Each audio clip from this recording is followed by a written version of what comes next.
What's going on, everyone? It's Mr. West. I hope we're all well. So welcome back to another ultimate video test, and this time it's for the Galaxy S10e in low light. Now, as mentioned in the daylight Galaxy S10e ultimate video test, if you're watching this and you're looking to buy an S10e, an S10 or an S10 Plus, the video quality is the same across all devices. It's just on the S10e you lose the ×2 telephoto lens. So we're starting off at 1080p at 30 frames per second from the front-facing camera. And as with all video tests, I leave all the main camera specifications down in the description, and I'll just run through some of the high-level features throughout the video. So the Galaxy S10e has a singular front-facing 10 megapixel camera. It can record video at up to 4K at 30 frames per second, and regardless of which resolution you choose, you benefit from electronic image stabilization. Now, that can be switched off, and that does remove the slight crop you get from the front-facing camera, but being honest, you're better off just leaving it on and using it as is. Now, at 1080p at 30 frames per second, you can utilize a variety of filters which are included for the front-facing camera. Now, when you move up to 4K, you do lose those, and you also lose the tracking autofocus. Now, it's not autofocus in the sense that you can get that cool bokeh effect that you can from the rear camera. It's simply just to keep focus on the subject. Now, with the passing traffic, you can get an idea of the stereo microphone recording. All of the S10 handsets have microphones at the top and bottom of the phone, and it gets you this really nice spatial stereo recording, which is actually really good quality, having done some tests prior to doing this one. Okay, so this is now 4K at 30 frames per second from the front-facing camera. As I said, you get electronic image stabilization. Now, for a 4K camera, I did expect a little bit better. Having done the daylight video test, it wasn't all perfect. Some issues with exposure. So let's worry some passing motorists now, and we'll see a fat guy running down the street with a phone in his hand. We'll test out the electronic image stabilization. Now, when you look through the viewfinder when you're recording, it will wobble all over the place. But don't worry, the electronic stabilization software will smooth things out ready for when you watch the video back later on.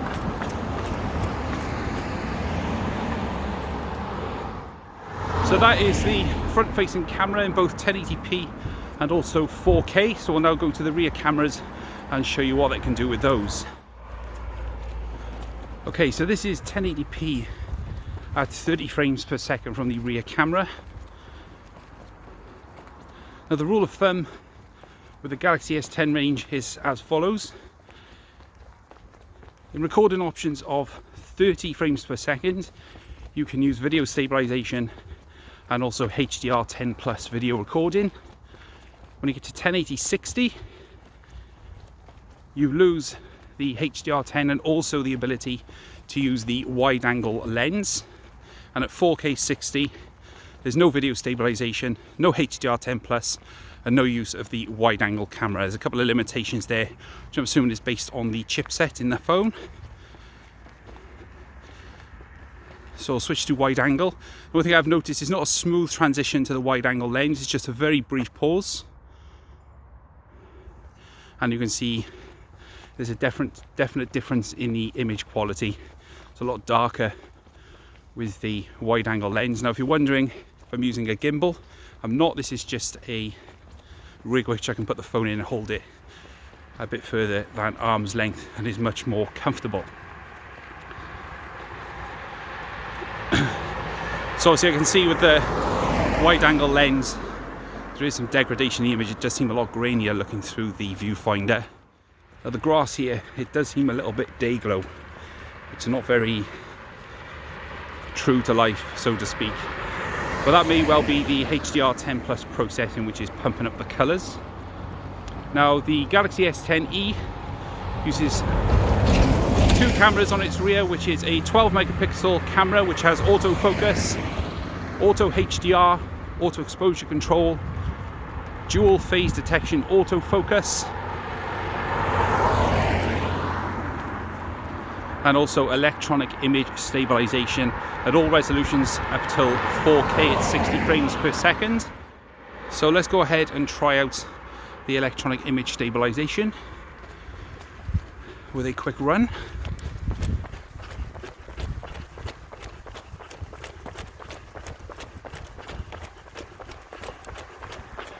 And then we'll stop and we'll switch to ultra wide, and we will do the same again. Now the electronic image stabilization is really good on this phone. When you're at a steady walking pace, it's almost like the phone is attached to a gimbal. So there is some distortion just to the outer edges of the lens. It does seem to be a lot more pronounced than on other handsets that I've tried, like the Huawei Mate 20 Pro, but still you get this really cool expanded field of view, which is great. And of course when you look at things like street lighting, so you still get some glare, although it does keep that under control better than some other handsets that I've tried. But when you switch to the wide angle lens, you get a kind of completely different look, which is more like a light burst, whereas this is more pinpoint. So we've got some good light. Let's check out autofocus and see how the phone copes in lower light. And you can see that the phone is struggling. There we go. So it's pretty fast. It's obviously slower than when using the phone during daylight, but the autofocus mechanism is nice and smooth. It's just a gradual move back to what's in the distance and what's closer. Cool. Okay, so now moving up to 1080p at 60 frames per second, and you can see that the movement is a lot more fluid in this mode. And it's great that the electronic image stabilization is also employed in this mode as well. Some phones don't offer that. It just defaults back to optical image stabilization.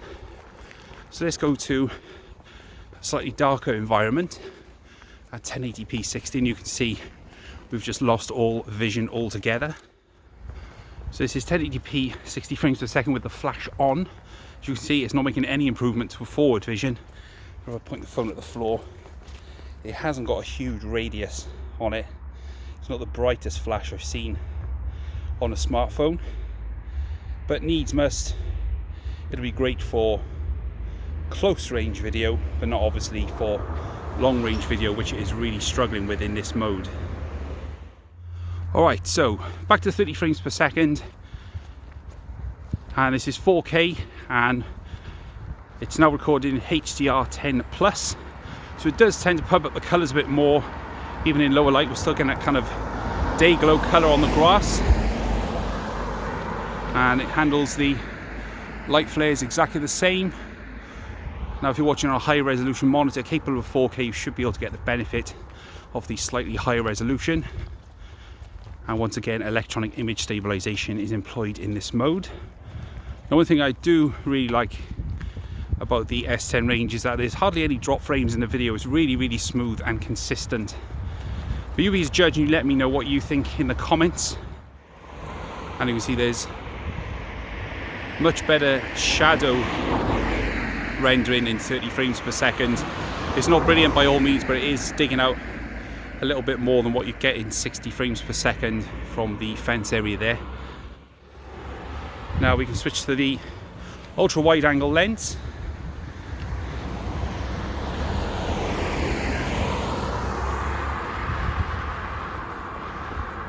You get this nice wider field of view, and you can see again that the image does appear a lot grainier and lower in exposure. The colours are almost a lot duller. Now the 12 megapixel ultra wide camera doesn't benefit from autofocus or anything like that. It's just a fixed focus unit, but it does benefit from the automatic exposure change as you move around. As you can see here, you just see it adjusting the image as it moves around and records. Okay, so this is 4K 60. Now it is going to be a little bit shakier than normal because this is just now using the optical image stabilization.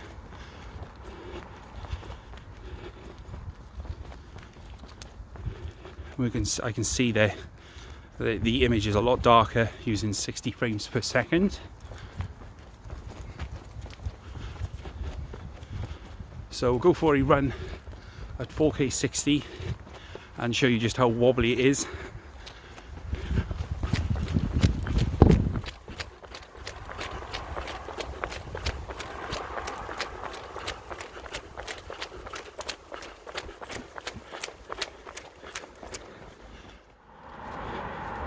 So that's 4K at 60 frames per second. Okay, so as well as all of the modes that I've shown you, also get this super steady mode. Now this is at 1080p 30 frames per second, and it uses a very heavy crop to get you super steady video. Now looking through the viewfinder, it's quite grainy, but I'll show you how this works just by applying a bit of speed.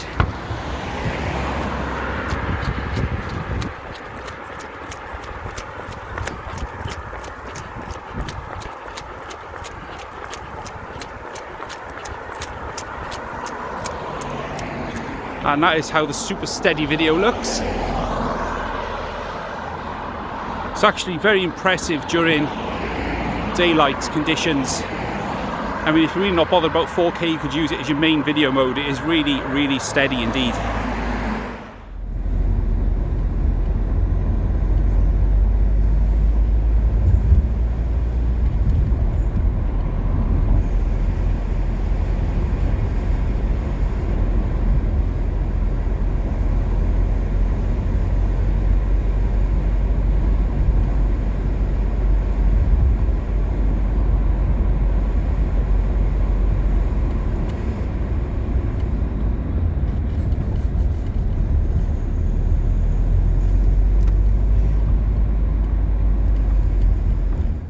So that's the Galaxy S10e in low light. It does a decent job. I haven't met any phone that does absolutely incredible low light video.